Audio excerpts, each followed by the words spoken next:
32º domingo do tempo comum ano B. Leitura para 10 de novembro de 2024 com o tema A viúva e a oferta no templo. Irmãos e irmãs, ajudem com que essas leituras, essas reflexões possam chegar a mais pessoas, a mais comunidades e a mais famílias, e vão compartilhando. A primeira leitura do primeiro livro dos Reis, capítulo 17, versículo de 10 a 16. Naqueles dias, o profeta Elias pôs-se a caminho e foi a Sarepta. Ao chegar às portas da cidade, encontrou uma viúva a apanhar lenha. Chamou-a e disse-lhe: Por favor, traz-me uma bilha de água para eu beber. Quando ela ia buscar a água, Elias chamou e disse: Por favor, traz-me também um pedaço de pão.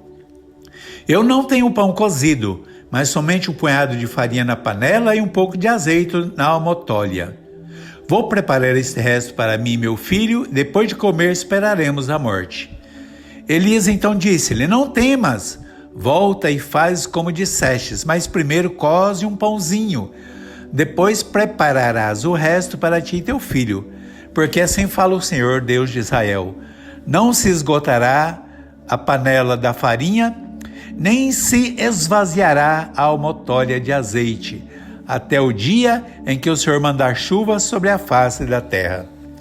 Irmãos e irmãs, o exemplo da mulher de Sarepta, que na sua pobreza e necessidade se coloca na condição de servir, na condição de acolher os apelos, os desafios e os dons de Deus. A história dessa mulher, que reparte com o profeta os poucos alimentos que tem com generosidade, não a torna mais pobre, mas são geradoras de vida e de vida em abundância.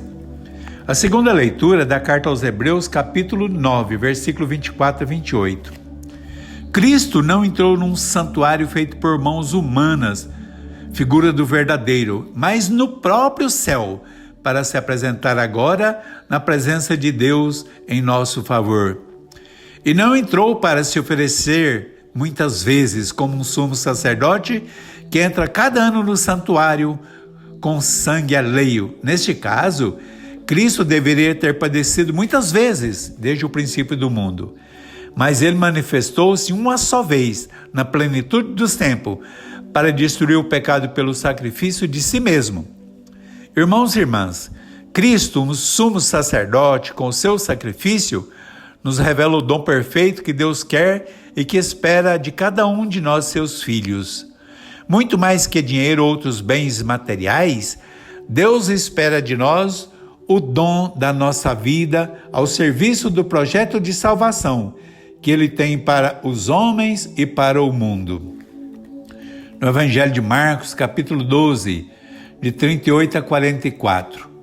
Naquele tempo, Jesus ensinava a multidão dizendo: Acautelai-vos dos escribas que gostam de exibir longas vestes, de receber cumprimento nas praças, de ocupar os primeiros assentos nas sinagogas e os primeiros lugares nos banquetes. Eles devoram a casa das viúvas com pretexto de fazer longas rezas. Eles receberão a sentença mais severa.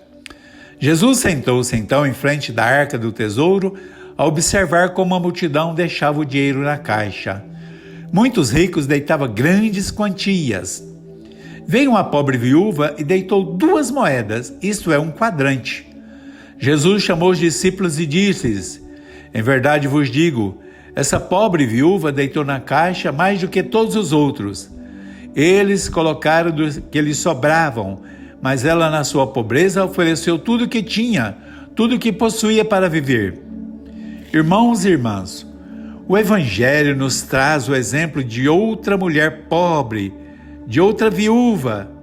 Por meio dela, Jesus revela qual é o verdadeiro culto que Deus quer dos seus filhos e que sejamos capazes de oferecer tudo numa completa doação, numa pobreza humilde e generosa e num grande despojamento de si que brota do amor sem limites e sem condições. Só os pobres, isto é, aqueles que não têm o coração cheio de si próprios e de ganância, são capazes de oferecer a Deus o culto verdadeiro que Ele espera.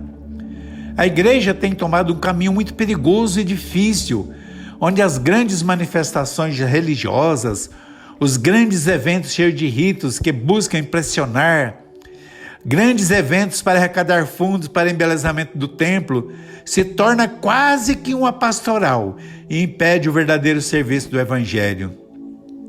Cristo pede o nosso despojamento e o nosso engajamento nas causas sociais e na vida daqueles que sempre vão ficando de fora, pois não têm fundos necessários para competir com os grandes doadores.